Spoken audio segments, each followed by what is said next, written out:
दोस्तों, आज हम अपनी सीरीज जिसमें हम इतिहास के गत प्रश्नों पर दोहरा रहे हैं, उसमें आज हमारा टॉपिक है ताम्रपाषाणी युग, जिसका इंग्लिश में कैल्कोलिथिक या चारकोलिथिक कहा जाता है। दोस्तों, हमने देखा कि अब मनुष्य ताम्रपाषाणी युग यानी ऐसे युग में पहुंच गया जहां पे उसने पत्थर के साथ साथ एक धातु भी खोज ली थी, तांबा।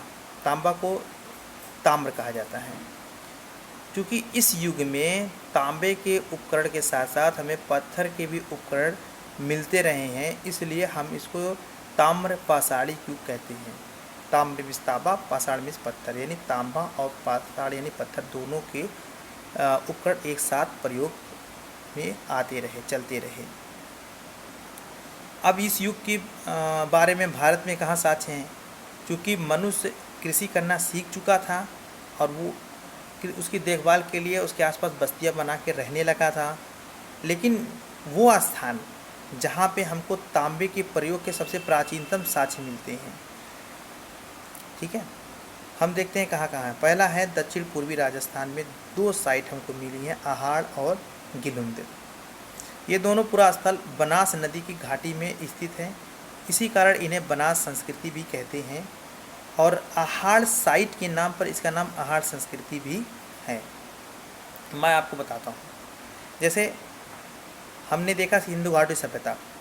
सिंधु घाटी सभ्यता ढेर सारी साइट को रिप्रेजेंट करती है और ये ज़्यादातर साइट सिंधु घाटी में पाई गई थी, इसलिए उन सभ्यता के अंतर्गत आने वाली सारी साइटों को सिंधु घाटी सभ्यता के नाम से जाना जाता था, क्योंकि उनकी एक कॉमन प्रॉपर्टीज होती थी।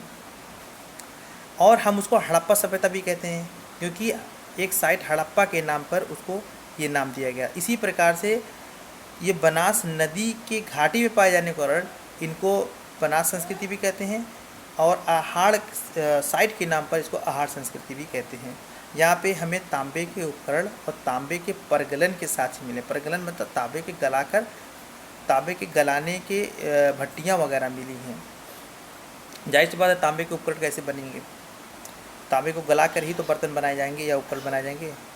फिर एक खास चीज़ वहाँ पाई गई है आहाड़ संस्कृति की एक विशेषता कि लाल काले मृदभांड, यानी मृदभांड माने बर्तन जिन पे लाल काले रंग की पॉलिश की गई थी, ये काफ़ी जगह पाई गई थी। लाल काले मृदभांड कई जगह पाए गए थे, लेकिन उन पर सफ़ेद रंग की चित्रकारी जो की गई थी, ये आहाड़ संस्कृति की विशेषता थी। याद रखिएगा, लाल काले मृदभांड इस युग में बहुत सी साइटों में पाए गए, लेकिन उस पर सफ़ेद रंग की चित्रकारी वो आहाड़ संस्कृति की खास विशेषता थी, आहाड़ की। फिर हमें अन्य साइड मिले पश्चिमी मध्य प्रदेश में मालवा, कायथा, एरड़, नौदा टोली, ये सब पश्चिमी मध्य प्रदेश की साइट है। नौदा टोली का उत्खनन किया था एच.डी. संकालिया ने। फिर अन्य साइट हमको मिलती हैं पश्चिमी महाराष्ट्र में दायमाबाद, इनाम गाँव, नेवासा, जोरवे। जोरवे के नाम पर इस यहाँ पे जो संस्कृति हमें पाई गई उसका नाम जोरवे संस्कृति रखा गया। यहाँ पे एक खास चीज़ देखी गई थी कि मृतकों को अस्थि कलश में रखकर उत्तर से दक्षिण दिशा में दफनाने की प्रथा थी। उत्तर से दक्षिण दिशा मतलब उत्तर दिशा में सर रखते थे और दक्षिण दिशा में पैर रखते थे, ठीक है। ये जोरवे संस्कृति की विशेषता थी, याद रखिएगा। फिर और भी कुछ साइट दक्षिण पूर्वी भारत में हमें पाए गए हैं, जैसे चिरान बिहार में, महिषदल पश्चिम बंगाल में, खैराडी और नरहन उत्तर प्रदेश में। आइए इन पर आधारित प्रश्नों को हम लोग देखते हैं।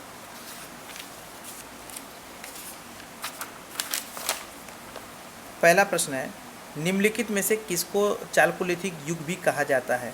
तो हमने देखा था कि ये चालकोलिथिक या कैल्कोलिथिक ताम्रपाषाण युग का ही इंग्लिश नेम है। फिर एक क्वेश्चन है, नौदा टोली का उत्खनन किसने किया था? ये भी हमने पिछले देखा कि एच.डी. संकालिया साहब ने इसका उत्खनन किया था। नौदा टोली किस राज्य में स्थित है?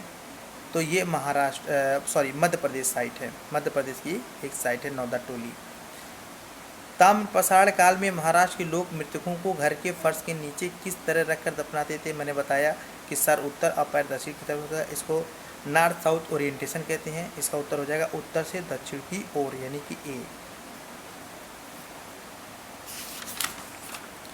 फिर एक प्रश्न है आहाड़ सभ्यता के बारे में, निम्न कथनों पर विचार कीजिए। आहाड़वासी तांबा गलाना जानते हैं। ये लोग चावल से परिचित नहीं थे, धातु का काम आहड़वासियों की अर्थव्यवस्था का एक साधन था। यहाँ से काले लाल रंग मृदभांड मिले हैं जिन पर सामान्यतः सफ़ेद रंग से ज्यामितीय आकृतियाँ उकेरी गई हैं। सही विकल्प का चयन कीजिए। देखिए, कभी कभी जो IAS PCS में इस तरह के प्रश्न आते हैं, इसमें कभी कभी हमको सारे ऑप्शन नहीं पता होते, लेकिन जो कुछ हम जानते हैं उसके आधार पर हम उत्तर तक पहुँचते हैं, ना कि हम ऐसे प्रश्न को छोड़ देंगे कि हमको ये तो पता ही नहीं चावल से परिचित थे कि नहीं। हमको घबराना नहीं दोस्तों, यहाँ हमको लॉजिक से काम लेना है। ऐसे प्रश्नों को हल करने का एक ही तरीका कि लॉजिक लगाए, वरना आप कंपटीशन से बाहर हो जाएंगे। आपको नहीं आता मीन्स अटेम्प्ट तो करना है प्रश्न। आहड़वासी तांबा गलाना जानते थे, जाहिर सी बात है। आहड़ ताम्र पाषाण युग की सभ्यता की साइट है, तो तांबा गलाना जानते हैं बिल्कुल। चावल से परिचित नहीं थे, ठीक है, इसको अभी छोड़ते हैं। धातु का काम आहड़वासियों की अर्थव्यवस्था का एक साधन था, बिल्कुल। जब वो तांबा गलाना जानते थे, उससे उपकरण बर्तन बनाना जानते थे, तो जाहिर सी बात है उनकी अर्थव्यवस्था में हेल्प करता रहा। ये तो सी ऑप्शन सही है, यानी ए और सी सही है। और फिर एक मैंने बताया था, एक खास प्रॉपर्टी वहाँ पाई गई थी, काले लाल रंग के जो बर्तन पे सफ़ेद रंग से ज्यामितीय आकृतियाँ, ये भी इसका एक ऑप्शन है। तो ACD अगर हम देखेंगे तो ACD एक ही ऑप्शन में है और वो तीनों सही हैं। इस पर हम लोग गेस कर सकते हैं कि चावल से परिचित नहीं थे। ये थोड़ा सा, चूँकि हम सभ्यता में काफ़ी आगे बढ़ चुके हैं, हम ताम्र पाषाण युग में आ चुके हैं और मनुष्य ने नव पाषाण युग में ही खेती करना शुरू कर दिया था। तो इस युग तक आते आते ऐसा नहीं हो सकता कि वो लोग चावल से परिचित ना रहे हों। तो एक गेस कर सकते हैं हम इसको, पर इसको स्मार्ट गेस कहते हैं। फ्रेंड्स, अगर मेरी ये वीडियोज़ आपको पसंद आ रही है तो प्लीज़ मेरे चैनल को ज़रूर सब्सक्राइब कीजिए और इन वीडियोज़ को ज़्यादा से ज़्यादा लाइक और शेयर कीजिए। और अगर आप चाहते हैं कि मेरा कंटेंट कुछ और अच्छा हो, कुछ और मुझे सुझाव देना चाहते हैं, तो प्लीज़ मुझे कमेंट सेक्शन में लिख के ज़रूर बताएं। Thank you.